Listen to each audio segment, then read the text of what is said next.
angkat mak saya. Oh. Oh, selalu dia yang angkat? Kalau dia ada, dia lah yang angkat dari kereta. Dia pula angkat saya begini. Macam angkat baby tu kan. Yang badannya belakang.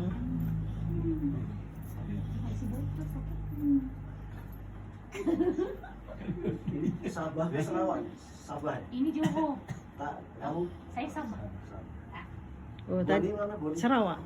Penderison. Saya punya abang Sarawak. Oh. Tapi Kerja sana. tak, dia dulu masa bujang jadi anak angkat bapak saya. Bapak saya askar kan, dia askar. Masa tu dia bukan Islam lah. Oh. Jadi ikut bapak saya tu masuk Islam. Jadi sampai sekarang masih baik lagi. Hari tu dia balik rumah anaknya dekat Bandar Tenggara. Jadi kita orang pergi sana lah. Oh. Orang Iban eh. Macam bukan lah. Ha.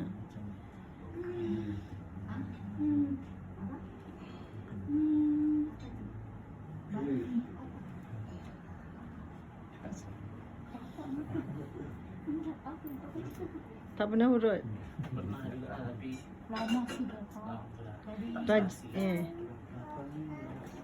Dia pernah jatuh Oh. Ini baru pertama kali kan diurut kan? Okey. Ini yang belakang tu. Yalah, dia pernah jatuh dia ambil duduk kan. Ambil Ada duduk. pernah operasi ke? Yalah, oh, yalah terjatuh lah. Pernah operasi tak? tak pernah bagi ubat dia. Oh. Terapi sekejap dia. Selalu buat fisio lah dulu. Ini kalau tahan je insya-Allah boleh kurang. Baik tu rasanya lama lagi lah, tapi insya-Allah boleh kurang. Tapi itulah sakitnya memang Itu sakit. sangat sakit. Lah, saya kesian. Ini tangannya pun, Dah mula kebas. ya, tangannya pun cik dah mula kebas. Ha. Begini, Ha, ya. tak balik. Bengkok kan tak, kadang-kadang dia yang kena balikkan. Ya, ya, ya.